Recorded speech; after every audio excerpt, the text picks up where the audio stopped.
My name is Chelsea. I'm going to read my father's memorial for today's speech. I just buried him this past Wednesday, so a week from today ago, and I figured this was the perfect time to read his obituary and his memorial speech um, for this assignment.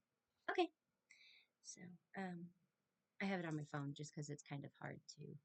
I'll link it as well so you guys can read it for yourselves.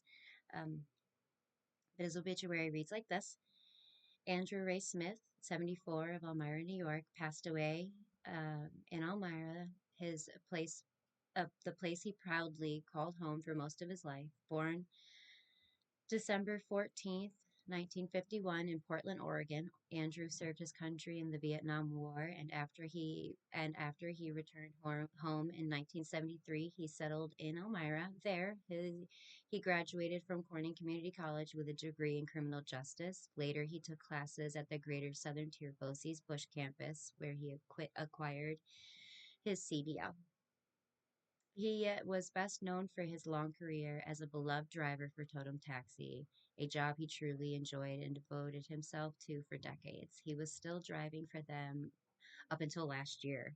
Um, so 73 years old, still driving for the same company that he had been hired by shortly after coming home from Germany post Vietnam ending.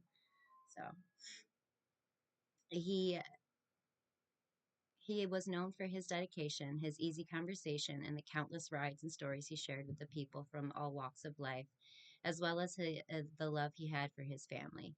Ray had a deep love for theater and music and took any chance he could to catch a show at the Clemens Center or in the Wisner Market. You could catch him at the Steele Memorial Library, where he loved to talk and read for hours. He enjoyed good pancake breakfast at Ann Pancakes in downtown. He especially cherished live music and a cold Heineken at the Zax Bar, formerly known as Wheeler's. If you're from where I'm from, that's out in Millerton. Better in the summer. These simple pleasures and the community he found them in were a big part of the life he built in Elmira, but most of all, he loved spending time with the ones he held close. Ray is survived by his widow, his 4 children, his 5 grandbabies, and all of whom miss and love him dearly. He will be remembered for the service to his country, his devotion to his work, his photography, his family, and the joy he found in people and places he loved. A memorial service will be celebrated to celebrate Ray's life will be held at 11 a.m. on Wednesday, February 25th at Woodlawn National Cemetery. Family and friends are invited to attend and share their memories. And that's exactly what we did. So this last Wednesday, we laid my father to rest in the National Wall down in Woodlawn Cemetery. Aside from the soldiers that are buried with the white headstones, the marble ones, there are also cremations of soldiers like my father and my grandfather, where we place their urns for internment in the wall. And it's really cool. It's something my dad never thought he would be able to have. And being a Vietnam vet, he carried that stigma all of his life and was treated very, very much like a Vietnam vet is treated, even till this is still to this day. So it felt important to me to make sure that he was honored properly, and he had his rifle salute, and um, I wrote this prayer specifically for the chaplain, the military chaplain, to read before we put him in the wall.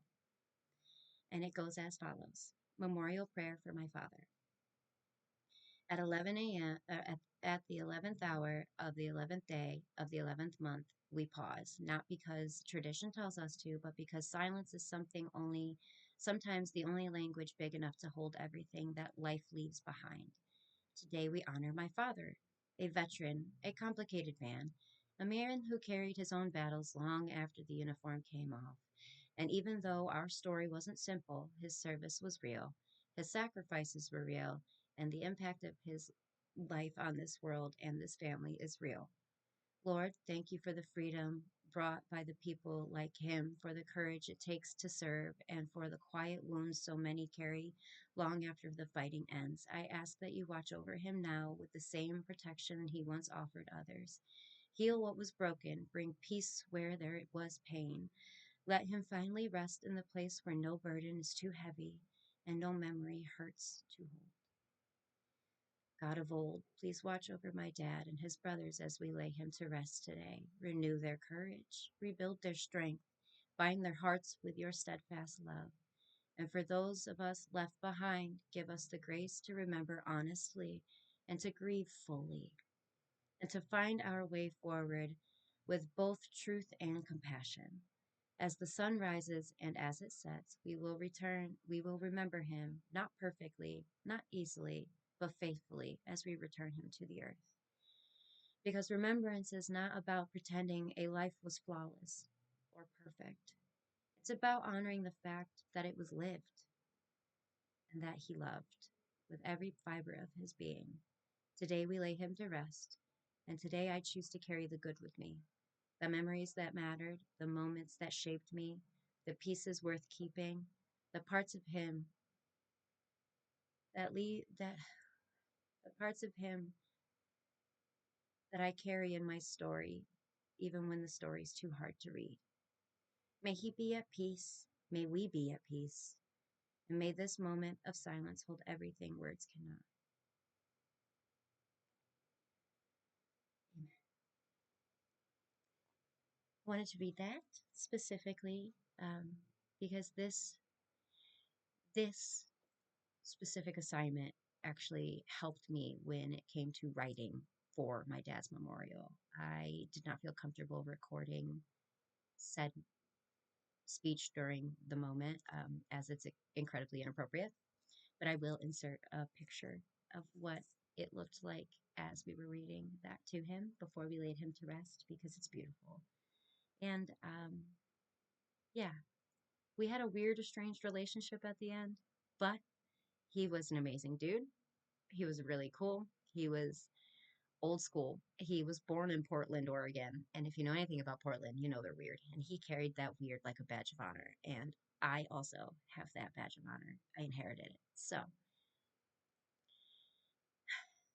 I just wanted to share that because he was really cool. And he's a legacy. This is a CCC class. He is an alum. So I figured that it would be pretty awesome way to honor him in said assignment that helped me write said speech for him. Just the juxtaposition of reality felt like top notch for the assignment.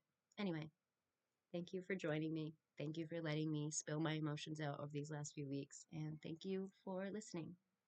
Um, if you ever feel bored and you want to go for a hike, especially if you're like local to Elmira or Corning, I highly suggest heading over to Woodlawn Cemetery. As kind of like doomy gloomy as it might be, there's so many beautiful statues and a lot of history.